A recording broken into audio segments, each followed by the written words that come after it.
Hello everyone. तो कैसे हो आप लोग? मैं बता दूं, मैं बहुत बढ़िया हूँ। आई होप आप लोग भी बहुत अच्छे हो गए। तो आज से मैं शुरू करने जा रहा हूँ एएफएम का revision series directly from ICI study material relevant for January 2026 attempt and onwards. So let's begin without wasting any further time. तो आज हम पढ़ने वाले हैं chapter 1, financial policy and corporate strategy. इसमें सबसे पहला टॉपिक है advanced role of CFO in various matters including value creation. This is not very relevant for exam purposes, but just in case अगर शॉर्ट नोट लिखना आए तो हम लिख सकते हैं। तो सबसे पहले तो ये समझना कि सीएफओ का रोल पहले लिमिटेड था to wealth maximisation for shareholders and overseeing and implementing adequate financial controls. But with globalization and with changing dynamics, अब इनका रोल एक्सपैंड हो चुका है एंड ये अब अदर रोल्स में भी कंट्रीब्यूट करते हैं, जैसे कि risk management, supply chain management, mergers, acquisitions and corporate restructuring, as well as ESG financing, that is environmental, social and governance financing.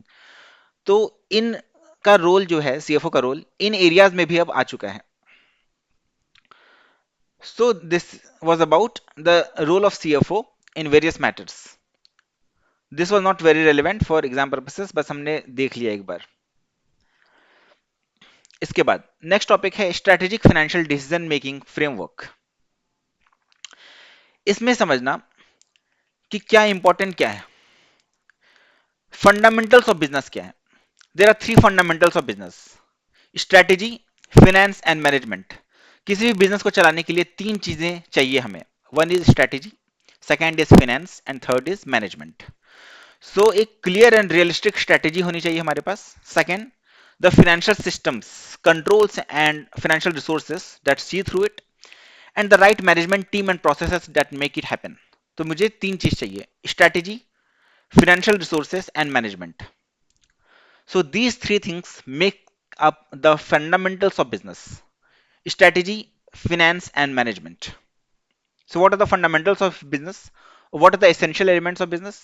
हम यही बोलेंगे: a clear and realistic strategy, then finance चाहिए, financial resources, and third is right management team and processes that make it happen. ठीक है। What is strategy? Strategy क्या होता है? Strategy may be defined as the long-term direction and scope of an organization to achieve competitive advantage through the configuration of resources. तो strategy क्या है? Strategy is a long term direction and scope of an organisation. तो long term अगर direction and scope सोचते हैं तो this is called strategy. तो strategy क्या है? Long term strategy, long term decision making, long term scope, this is strategy. ठीक है। इसके बाद meaning of strategic financial management. अब स्ट्रेटेजिक फाइनेंशियल मैनेजमेंट का मतलब क्या होता है? Strategic financial management combines the backward-looking, report-focused discipline of financial accounting with a more dynamic, forward-looking subject of financial management. So देखो, strategic financial management क्या होता है कि accounting and financial management दोनों का कॉम्बिनेशन होता है strategic financial management। क्या बोला मैंने? Accounting and financial management का कॉम्बिनेशन होता है strategic financial management। Accounting is backward-looking, जबकि financial management is forward looking. तो इन दोनों को जब कंबाइन कर देंगे, this is called strategic financial management. कि आपको बैकवर्ड लुकिंग भी है, होना है, फॉरवर्ड लुकिंग भी। आपको प्रॉफिट्स देखने हैं पास्ट के, but at the same time आपको डिसीजंस लेने हैं फ्यूचर के। जब इनको आप कंबाइन कर देते हो तो this is called strategic financial management. ठीक है। अब functions of strategic financial management, क्या फंक्शंस हैं स्ट्रेटेजिक फाइनेंशियल मैनेजमेंट के? तो देखो, फंक्शंस है सबसे पहले तो हम इन्वेस्टमेंट अपॉर्चुनिटीज को सर्च करेंगे। Continual search for best investment opportunities, कहां पे हम इन्वेस्ट करेंगे, कहां कहां पे हम इन्वेस्ट कर सकते हैं ताकि बेस्ट रिटर्न मिले। तो इसे हम क्या कहेंगे? Continual search for best investment opportunities. तो बेस्ट इन्वेस्टमेंट अपॉर्चुनिटीज के सर्च में हम लगे रहेंगे। अब वो जो सर्च करेंगे, उस सर्च से हम सेलेक्ट करेंगे best investment opportunities. So for example, अगर मुझे किसी तीन फंड्स में लगाना है पैसा, तो मैं पहले तो सर्च करूंगा, पूरे मार्केट में देखूंगा रिस्क किस में है, कितना ज्यादा है, रिटर्न कितना है, एंड इनको एनालाइज करने के बाद मैं बेस्ट तीन फंड्स निकालूंगा। तो ये था second process, selection of the best profitable opportunities. सबसे पहले हमने क्या किया? Continual search for best investment opportunities. उसके बाद उस सर्च जो हम कर रहे हैं, कंटिन्यूअल सर्च, उससे हमने निकाला बेस्ट इन्वेस्टमेंट अपॉर्चुनिटीज, सेलेक्ट किया हमने, selection of the best profitable opportunities. Third, determination of optimal mix of funds for the opportunities. अब हम mix of funds को determine करेंगे कि तीन इन्वेस्टमेंट्स अगर हम कर रहे हैं, investment A, investment B and investment C, तो किसमें हम कितना एलोकेट करें पैसा, 40%, 30%, 30%, फॉर एग्जांपल, या इक्विटी और डेट अगर हम लगा रहे हैं तो इक्विटी में मान लो 75%, डेट में 25%, या इक्विटी में 66%, डेट में 33%, तो क्या प्रोपोर्शन क्या है, इसे हम बोलेंगे determination of optimal mix of funds for the opportunities. तो सबसे पहले हमने क्या किया, हमने सर्च किया बेस्ट इन्वेस्टमेंट अपॉर्चुनिटीज, उनमें से फिर सेलेक्ट किया जो बेस्ट अपॉर्चुनिटी था, जो सबसे ज्यादा प्रॉफिटेबल था, वो हमने सेलेक्ट किया।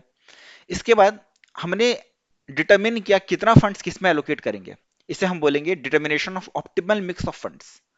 इसके बाद अब ये हमने कर दिया, उसके बाद हम लगाएंगे एक इंटरनल कंट्रोल, एक ऐसा सिस्टम होना चाहिए जो कि इन चीजों को देखे, किसमें कितने फंड्स लग रहे हैं, किसमें कितना रिस्क है, कितना रिटर्न है, इनको वो कंटिन्यूअली देखते रहे, उसके लिए एक इंटरनल कंट्रोल लगाएंगे। So establishment of systems of internal control, and last में हम इनके रिजल्ट्स को देखेंगे कि रिजल्ट क्या आ रहा है, कितने प्रॉफिट्स हमें आ रहे हैं। तो analysis of results for future decision making. So ये 5 जो है, ये प्रोसेस है, ये स्टेप्स हैं स्ट्रेटेजिक फाइनेंशियल मैनेजमेंट के। सो irrespective of the time horizon, the investment and financial decisions involve the following functions। जो इन्वेस्टमेंट एंड फाइनेंशियल डिसीजंस होते हैं हमारे, उसमें ये फंक्शंस इन्वॉल्व होते हैं। सबसे पहले क्या हमने बोला, continual search for best investment opportunities, selection of the most profitable opportunities, determination of optimal mix of funds, establishment of systems of internal control, and finally उनके रिजल्ट्स को हम देखेंगे ताकि हम फ्यूचर डिसीजन मेकिंग कर पाए। डन। जो key decisions हैं within the scope of financial strategy, वो 4 टाइप के डिसीजंस होते हैं। What are the key decisions following within the scope of financial strategy? 4 decisions होते हैं, financing decisions, investment decisions, dividend decisions and portfolio decisions. क्या बोला मैंने? Financing decisions, investment decisions, dividend decisions and portfolio decisions. Financing decisions में हम क्या देखते हैं कि मेरा मोड ऑफ फाइनेंसिंग क्या होगा, इक्विटी से फाइनेंसिंग करें या डेट से करें, तो mode of financing, and the mix of funds, किसमें कितना प्रोपोर्शन एलोकेट करना है, तो ये है financing decision. Second is investment decision, कौन कौन सी कंपनी में कितना पैसा लगाना है, that is investment decision.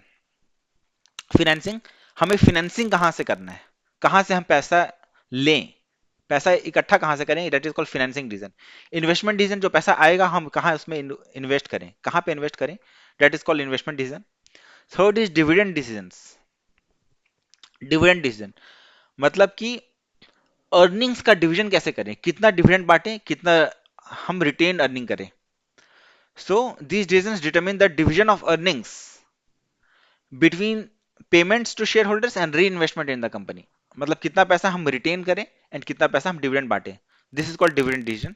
And second is portfolio decision. Portfolio decision मतलब कि जो एंटायर कंपनी है उसका कैसा परफॉर्मेंस है, जो हमने जो भी इन्वेस्टमेंट्स किया है, उन इन्वेस्टमेंट्स को इंडिविजुअली नहीं देख करके टोटल इन्वेस्टमेंट्स को कंबाइन करके कैसा परफॉर्मेंस है कंपनी का, उसे हम बोलते हैं पोर्टफोलियो डिसीजन। तो उसे अगर हम एनालाइज करते हैं एंड उसके बेसिस पे कोई भी डिसीजन लेते हैं तो that is called portfolio decision.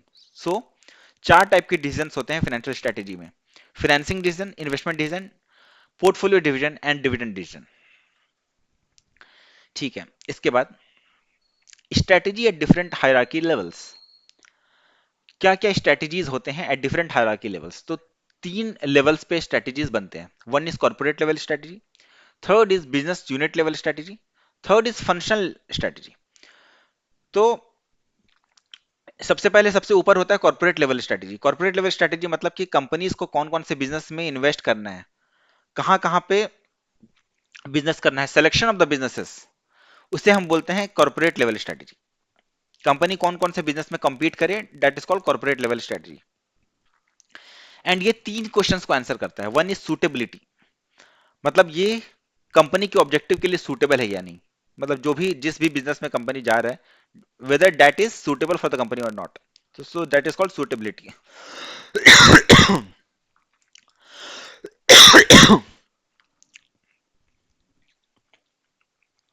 second is feasibility, one is suitability, second is feasibility। तो feasible मतलब कि कंपनी के लिए वो feasible है या नहीं, ठीक है, feasible मतलब company with the given resources, with the number of resources and the kind of resources, whether the company has the capacity to do that work or not. This is called feasibility. Suitability, feasibility, and third is acceptability. Whether जो भी काम हम कर रहे हैं, whether that is acceptable to the shareholders or not, or the stakeholders or not. So that is called acceptability. So the corporate level strategy involves decision making regarding which company, the which businesses the company should compete in, and it answers three basic questions: suitability, feasibility, and acceptability. इसके बाद है business unit level strategy. Business unit level में हम क्या करते हैं, different business units मतलब different profit centres के बेसिस पे हम डिसीजन लेते हैं. प्रॉफिट सेंटर्स ज्योग्राफी के बेसिस पे भी हो सकता है, किसी प्रोडक्ट के बेसिस पे भी, या किसी सर्विस के बेसिस पे भी. जैसे for example business unit can be Asia business unit, north America business unit, south America business unit. तो अगर कंपनी का बिजनेस डिफरेंट, काफी अलग जगह पे है, मल्टीनेशनल है, तो हम देख सकते हैं कि इस बिजनेस यूनिट में मतलब इस ज्योग्राफी में कंपनी का काम कैसा है. तो बिजनेस यूनिट लेवल स्ट्रेटेजी मतलब on the basis of the geography या प्रोडक्ट्स या services the company is competing इन, कि उस लेवल पे क्या डिसीजन मेकिंग होगा. That is called business unit level strategy. That is profit centre के बेसिस पे डिसीजन मेकिंग.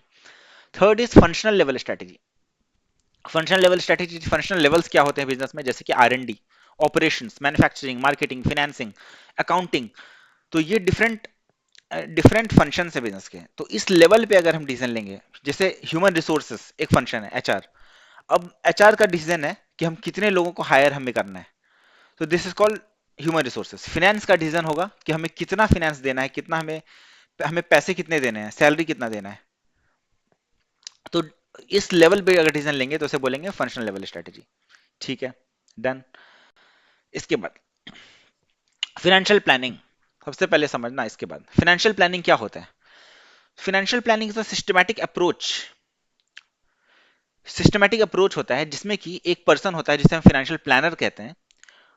वो क्या करता है, वो हेल्प करता है कस्टमर को to maximise the existing financial resources by utilising the financial tools to achieve the financial goals. मैंने क्या बोला, फाइनेंशियल प्लानिंग एक ऐसा सिस्टमैटिक अप्रोच होता है जिसमें एक पर्सन जिसे हम फाइनेंशियल प्लानर कहते हैं, वो कस्टमर्स के लिए क्या करता है, वो उनका फाइनेंशियल रिसोर्सेस को यूज करके, फाइनेंशियल जो उनका एग्जिस्टिंग फाइनेंशियल रिसोर्सेस है उसको मैक्सिमाइज करता है.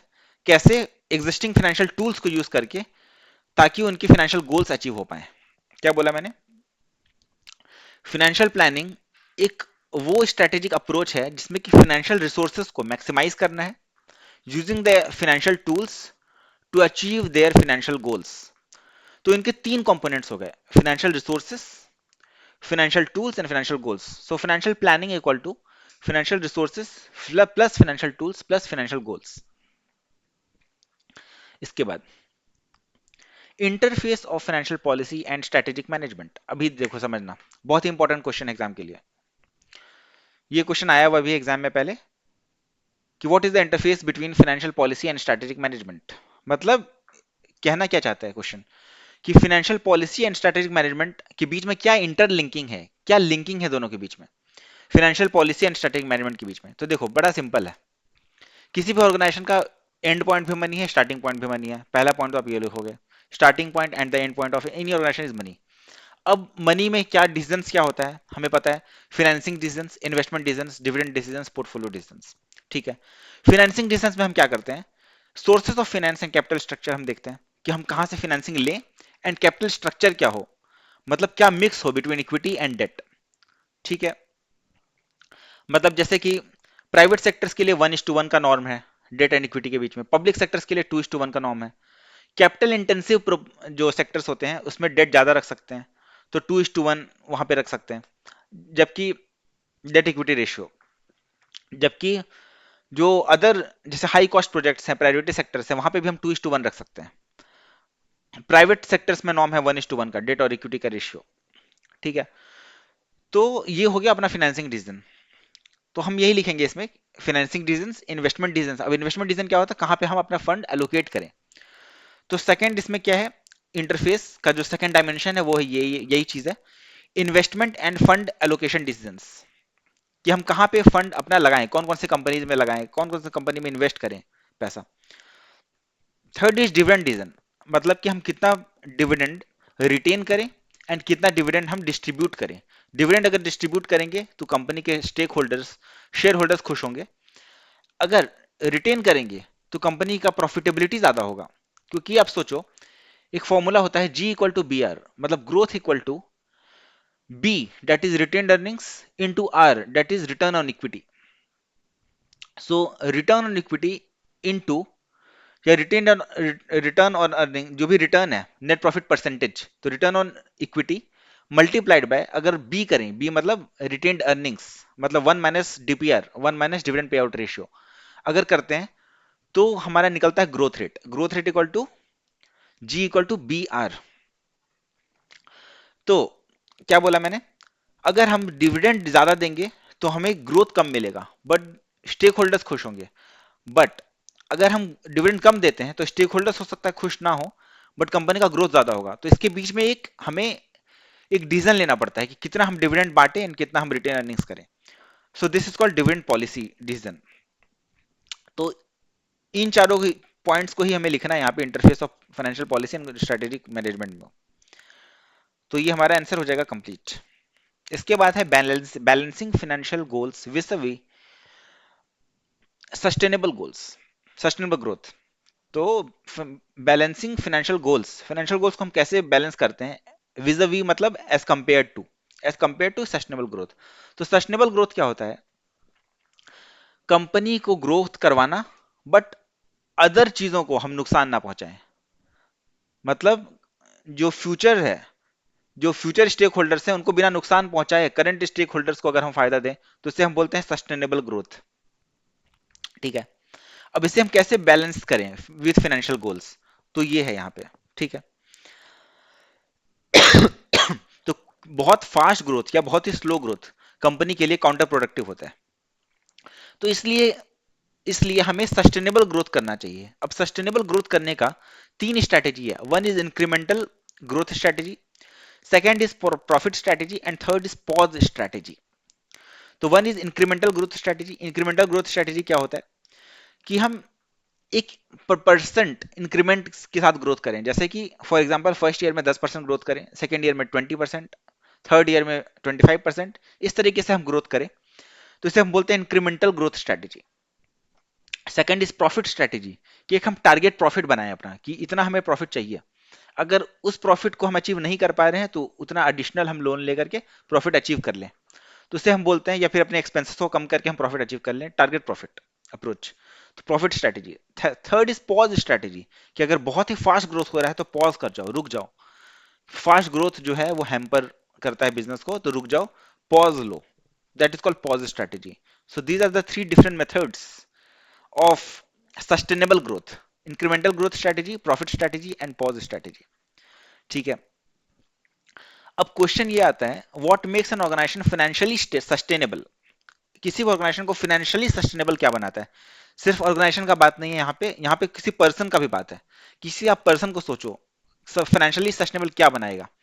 आपके मल्टीपल जो है वो सोर्स ऑफ इनकम हो। मल्टीपल सोर्स ऑफ इनकम बहुत ही इंपॉर्टेंट है। एंड मल्टीपल सोर्स तो है, साथ में multiple way of generating income भी होना चाहिए। फॉर एग्जाम्पल, कि आपने अगर इन्वेस्ट किया अडानी ग्रीन में एंड कोल इंडिया में, तो आपका सोर्स ऑफ इनकम तो दो डिफरेंट हो गया, मल्टीपल सोर्स ऑफ इनकम आपका हो गया। अडानी ग्रीन में आप इन्वेस्ट कर रहे हो as well as Coal India में। बट यहां पे भी आपका multiple way of generating income हो सकता है, जैसे कि आप डिविडेंड से भी कमा सकते हो इसमें, एंड साथ में आप जो एप्रिसिएशन होगा, कैपिटल एप्रिसिएशन, उससे भी कमा सकते हो। तो ये हो गया more than one way of generating income. तो more than one source of income as well as more than one way of generating income होना चाहिए हमारे पास। थर्ड पॉइंट, एक फाइनेंशियल प्लानिंग करना, रेगुलर फाइनेंशियल प्लानिंग करना बहुत इंपॉर्टेंट है। सो रेगुलर फाइनेंशियल प्लानिंग, तो आप देखते रहो टाइम टाइम पे कि आपका कौन सा जो रिसोर्स है वो आपको सही से पैसा नहीं दे रहा है, कौन सा रिसोर्स है जो अच्छा पैसा दे रहा है, उसमें आप ज्यादा इन्वेस्ट करोगे। तो more than one source of income होना चाहिए, मोर than one way of income होना चाहिए। थर्ड, मैंने क्या बोला, रेगुलर फाइनेंशियल प्लानिंग होते रहना चाहिए। फोर्थ, आपके पास एक एडिक्वेट फाइनेंशियल सिस्टम्स होना चाहिए जो कि सभी चीजों को देखे, एडिक्वेट फाइनेंशियल सिस्टम्स। इसके बाद पब्लिक इमेज, ऑर्गेनाइजेशन के लिए अगर देख रहे हैं तो good public image is very important. Good public image होना चाहिए। अभी हम क्या पढ़ रहे हैं कि किसी भी ऑर्गेनाइजेशन को फाइनेंशियली सस्टेनेबल क्या बनाता है। हमने पढ़ा मोर than one way of income. Second हमने पढ़ा मोर than one source of income, more than one source, more than one way of generating income. Third हमने पढ़ा रेगुलर फाइनेंशियल प्लानिंग होते रहना चाहिए। फोर्थ हमने पढ़ा कि एडिक्वेट फाइनेंशियल सिस्टम्स होना चाहिए। फिफ्थ, कंपनी का पब्लिक इमेज अच्छा होना चाहिए। पब्लिक इमेज कैसे अच्छा होगा? अगर आप वो ईएसजी नॉर्म्स को फॉलो करोगे तो एनवायरमेंट के लिए भी कुछ करोगे, जो गांधी जी का ट्रस्टीशिप फिलॉसफी है या आयरन लॉ ऑफ रिस्पॉन्सिबिलिटी है, अगर आप इनको मानोगे तो आपका पब्लिक इमेज खुद ही अच्छा होगा। इसके बाद वैल्यू क्लैरिटी, वैल्यू क्लैरिटी होना चाहिए कि आपका ऑर्गेनाइजेशन का वैल्यूज क्या है। ये मेरा वैल्यू है, इसको हम करेंगे, ठीक है। तो ये एक वैल्यू क्लैरिटी होना चाहिए। इसके बाद फाइनेंशियल ऑटोनॉमी होना चाहिए। फाइनेंशियल ऑटोनॉमी मतलब किसी और पे डिपेंडेंट ना हो बिजनेस, किसी दूसरे बिजनेस पे डिपेंडेंट ना हो, तो फाइनेंशियल ऑटोनॉमी होना चाहिए, ठीक है।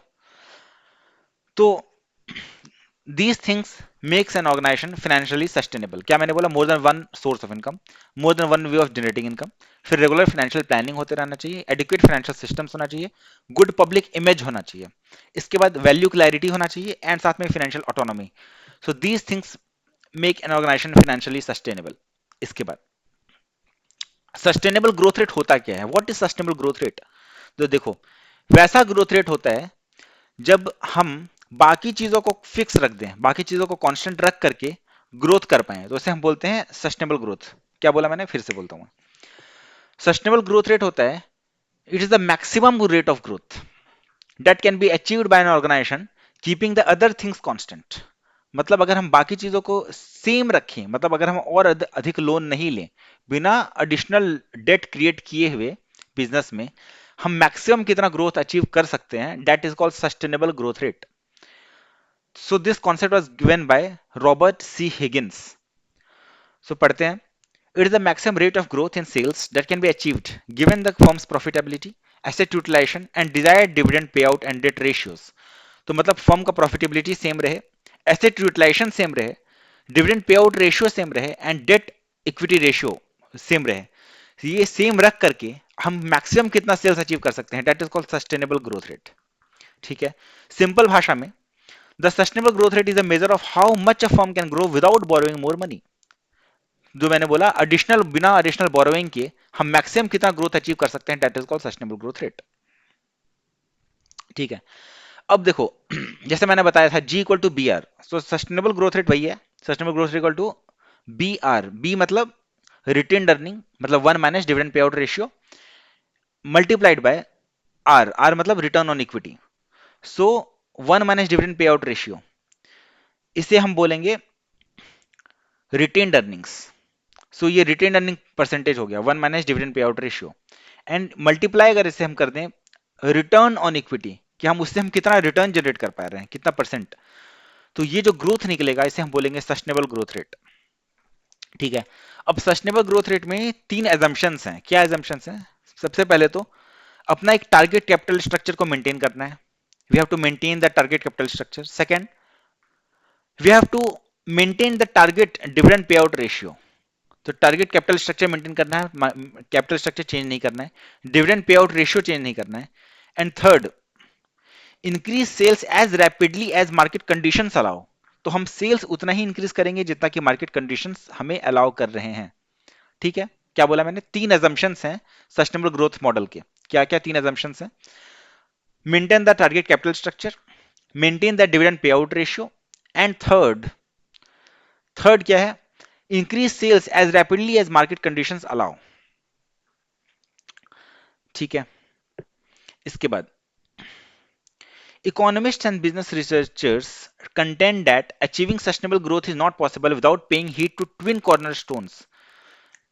जो रिसर्चर्स हैं उन्होंने क्या बोला कि सस्टेनेबल ग्रोथ हम तभी अचीव कर सकते हैं जब इन दो बातों का हम ध्यान रखें। One is growth strategy, second is growth capability. तो एक हमें ग्रोथ का स्ट्रेटेजी बनाना होगा, एंड हमें यह भी सोचना पड़ेगा एट द सेम टाइम कि what is my capability, what is the my growth capability.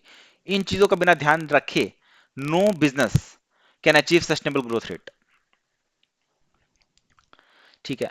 तो अभी हमने पढ़ा था थोड़ी देर पहले कि बिजनेस को, एक ऑर्गेनाइजेशन को फाइनेंशियली सस्टेनेबल कैसे बनाया जा सकता है। फाइनेंशियली सस्टेनेबल बनाने के लिए हमने पढ़ा था मोर than one source of income, more than one way of generating income, good public image, value clarity, financial autonomy, ये सब हमने पढ़ा था। अभी हम पढ़ने जा रहे हैं ऑर्गेनाइजेशन को ओवरऑल सस्टेनेबल कैसे बनाया जा सकता है, just not not just financially sustainable, overall sustainable कैसे बनाया जा सकता है, ये हम पढ़ने जा रहे हैं। तो देखो, ऑर्गेनाइजेशन को सस्टेनेबल क्या बनाता है, ओवरऑल सस्टेनेबल, एक क्लियर स्ट्रेटेजिक डायरेक्शन होना चाहिए हमारे पास, एक डायरेक्शन में हम चल रहे हैं, क्लियर स्ट्रेटेजिक डायरेक्शन। उसके बाद स्कैन द एनवायरमेंट, जो हमारे आसपास है वो एनवायरमेंट को हम स्कैन करेंगे। तो एक घोड़े की तरह एक डायरेक्शन होना चाहिए हमारा कि हम सीधा चल रहे हैं, एक clear and strategic direction. And उस डायरेक्शन में जब हम चल रहे हैं तो हर्डल्स आएंगे, तो उसको हमें, वो जो एनवायरमेंट है हमारा, उसको हमें स्कैन करते रहना पड़ेगा कंटिन्यूअसली। थर्ड, अभी एनवायरमेंट जब आएगा, एनवायरमेंट में इश्यूज आएंगे, तो हमें क्या चाहिए, हमें एक स्टाफ चाहिए, हमें बिजनेस को चलाने के लिए स्टाफ चाहिए। एंड स्टाफ हमें चाहिए कॉम्पिटेंट स्टाफ। तो हमें कॉम्पिटेंट स्टाफ को को अट्रैक्ट करना पड़ेगा, मैनेज करना पड़ेगा, and at the same time retain करना पड़ेगा। ऐसा ना हो कि बिजनेस से छोड़ के चले जाएं स्टाफ। ठीक है। तो clear strategic direction, scan the environment, मतलब हमारे पास एबिलिटी होना चाहिए to scan the environment. Third, मेरे पास एबिलिटी होना चाहिए to retain, attract and manage the employees, the competent staffs. Fourth, हमारे पास adequate administrative and financial infrastructure होना चाहिए। Fifth, we should be able to demonstrate its effectiveness and impact in order to leverage further resources। जो हमारा infrastructure है as well as जो हमारे competent staffs हैं, उनका इफेक्टिवनेस हम डिमॉन्स्ट्रेट कर पाए, उसका एबिलिटी हमारे पास होना चाहिए। And we should be able to get the community support as well. अगर कम्युनिटी सपोर्ट नहीं होगा तो हमारा बिजनेस बंद हो जाएगा।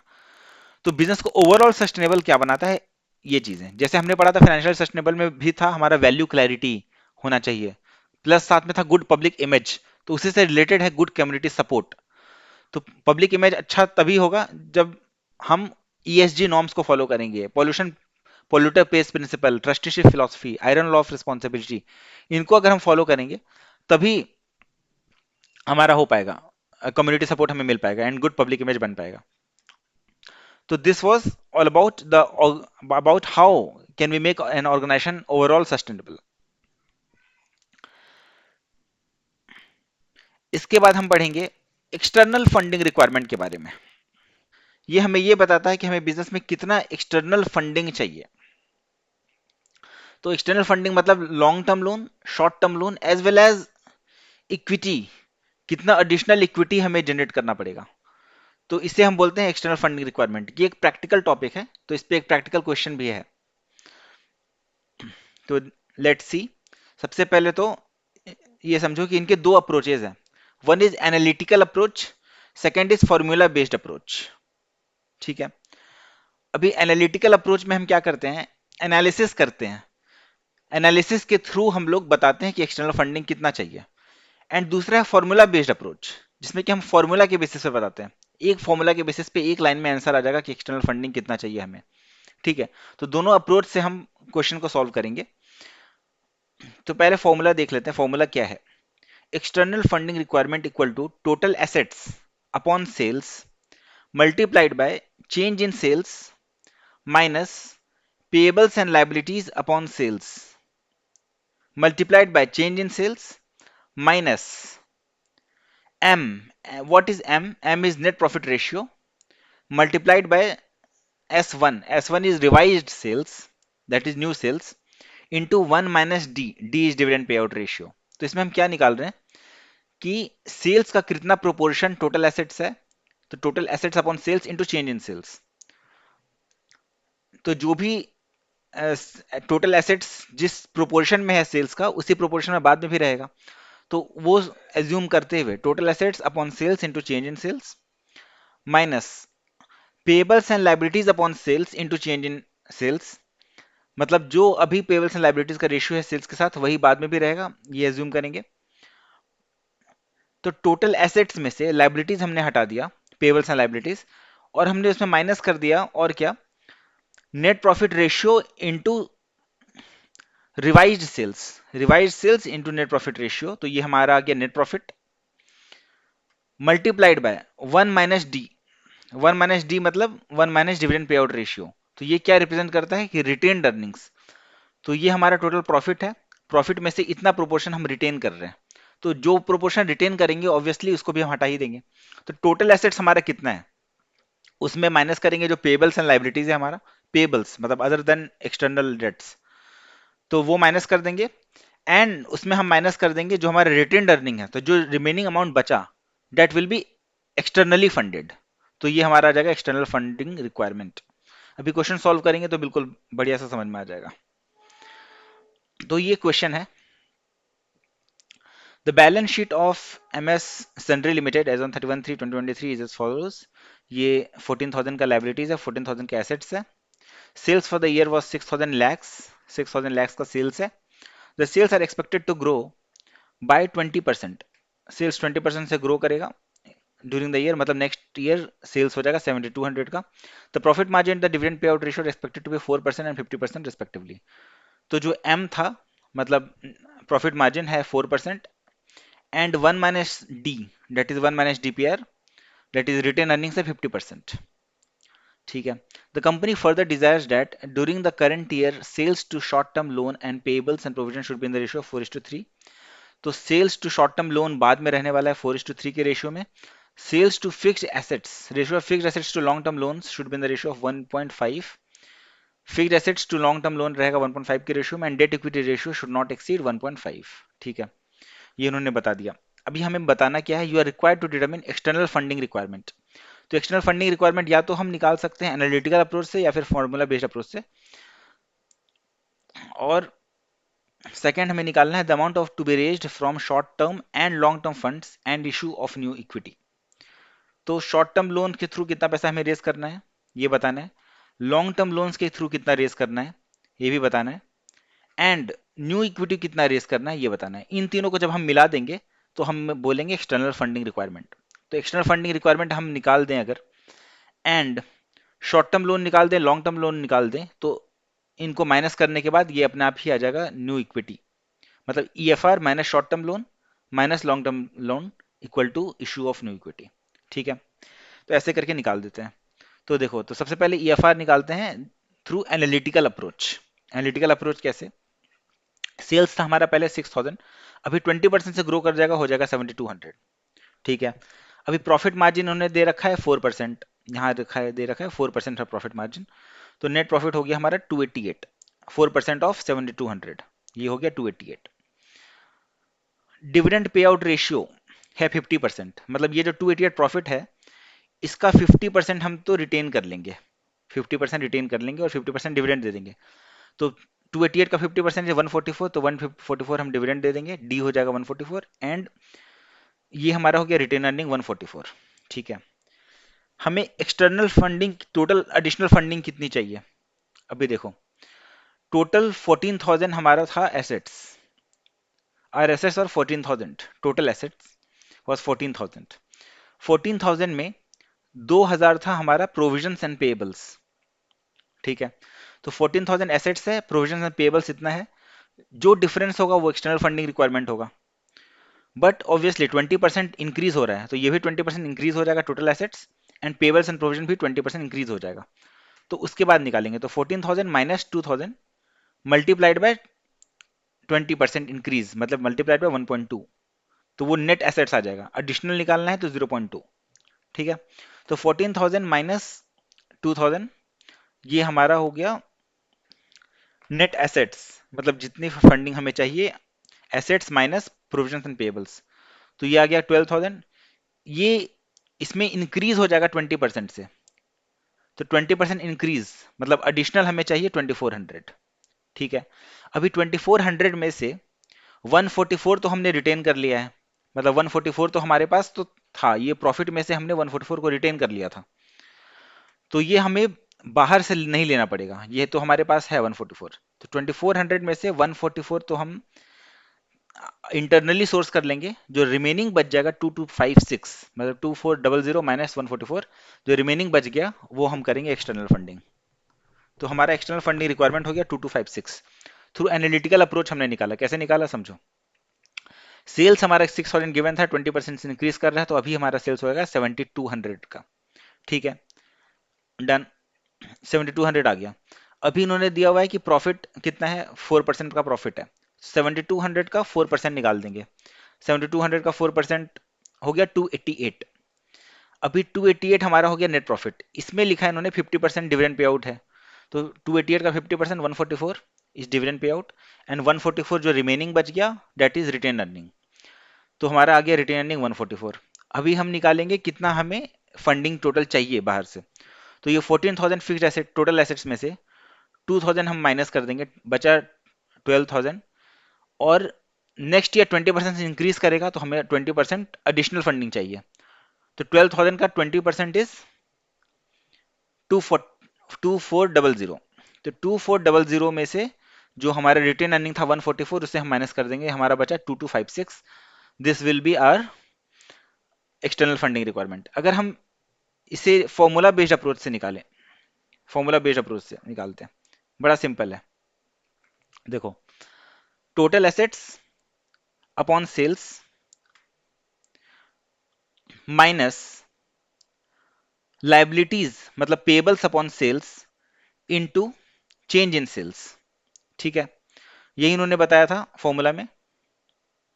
टोटल एसेट्स अपॉन सेल्स, अगर चेंज इन सेल्स को हम कॉमन ले लें तो total assets upon sales minus payables upon sales, और ये ब्रैकेट में हो जाएगा इनटू चेंज इन सेल्स, अगर हम इन चेंज इन सेल्स को कॉमन ले लें तो वही इन्होंने यहाँ पे भी लिखा है। ठीक है, total assets upon sales minus P upon sales into change in sales.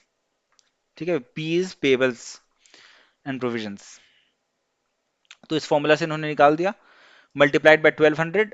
1200 हमारा था चेंज इन सेल्स, माइनस 0.04 ये हमारा हो जाएगा profit percentage that is M, multiplied by 7200। 7200 में था हमारा revise sales, and into 0.5। 0.5 is 1 minus D, 1 minus D, D था डिविडेंड पे आउट रेशियो 0.5, तो 1 माइनस 0.5 इज 0.5। तो ये हमारा एक लाइन में आ जाएगा आंसर, एक्सटर्नल फंडिंग रिक्वायरमेंट 2256। ठीक है, तो हम किसी भी अप्रोच को फॉलो कर सकते हैं, एनालिटिकल अप्रोच या फिर फॉर्मूला बेस्ड अप्रोच। ठीक है, तो ये फर्स्ट पार्ट हो गया। सेकेंड पार्ट क्या है, the amount to be raise from short term and long term funds and issue of new equity. तो कितना अमाउंट हम शॉर्ट टर्म फंड से रेज करेंगे, कितना लॉन्ग टर्म से, एंड कितना न्यू इक्विटी इशू करेंगे, ये हमें बताना है। तो देखो बड़ा सिंपल है। क्वेश्चन में इन्होंने दिया हुआ है कि sales to short term loans रहेगा 4:3, एंड सेल्स पता है हमें 7200 होने वाला है। तो अगर सेल्स 7200 है तो short term loans and payables कितना होगा, ये तो हम आराम से निकाल सकते हैं इस रेशियो के थ्रू। सेल्स हमारा है 7200, एंड क्वेश्चन में दिया हुआ है कि sales to short term loans and payables and provisions है 4:3।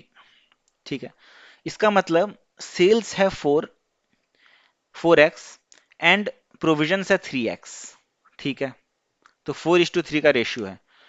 तो सिंपली 7200 डिवाइडेड बाय 4 इंटू 3 कर दें तो ये हमारा आ जाएगा शॉर्ट टर्म लोन्स तो एंड प्रोविजंस।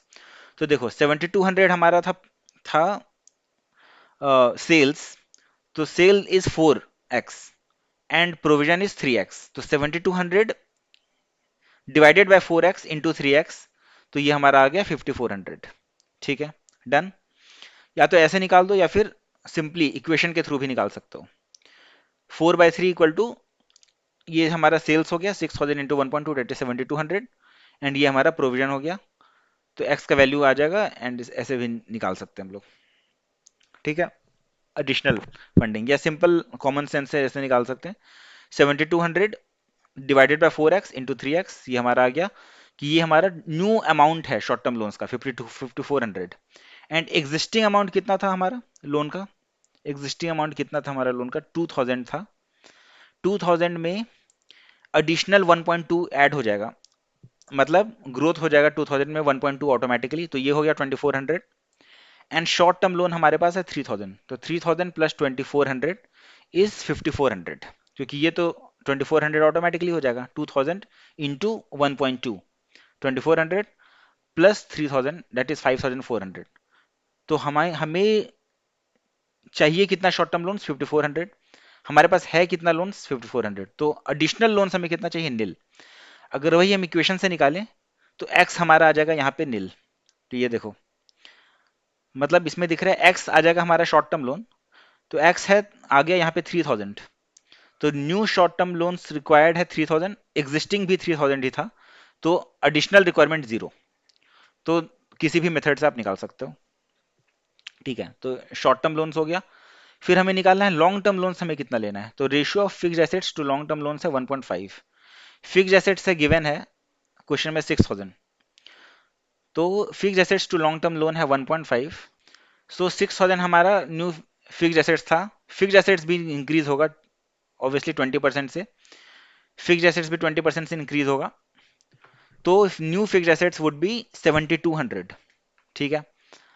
अभी ध्यान देना, सेल्स इन्होंने लिखा है 6000 है, सेल्स एक्सपेक्ट कर रहा है टू ग्रो बाय 20%, तो सारे फिगर्स जो हैं यहाँ पे fixed assets, inventory, receivers, cash, payables, ये सभी जो फिगर्स हैं ये सभी 20% से इंक्रीज कर जाएंगे, ठीक है।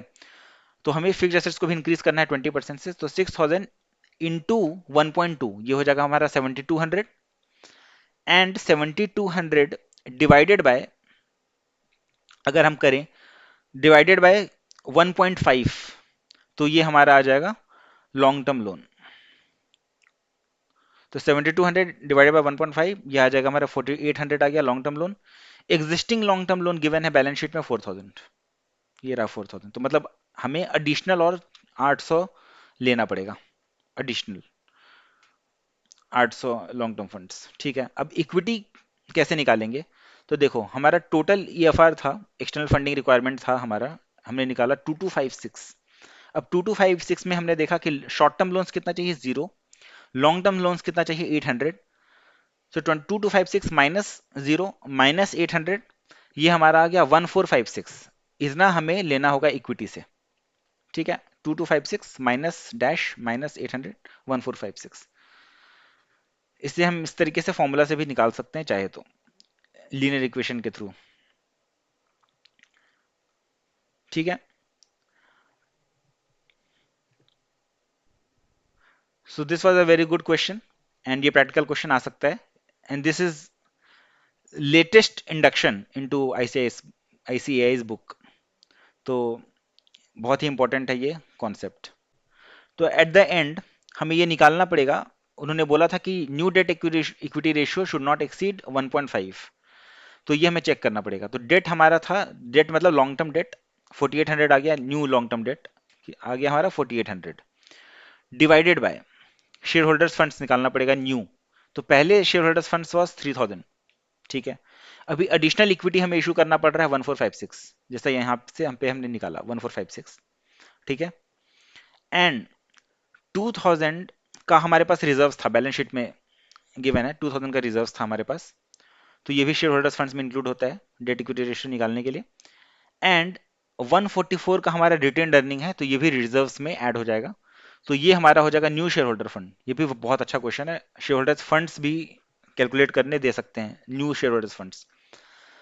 तो कैसे हमने निकाला, old equity plus old reserves, ठीक है, plus additional equity plus additional retain earning, तो ये हमारा निकल गया शेयर होल्डर्स फंड्स। अब हम देख रहे हैं कि 0.727 ही है, दैट इज लेस देन 1.5, तो सही है, ठीक है, दस required condition is satisfied. So this was a very very very good question.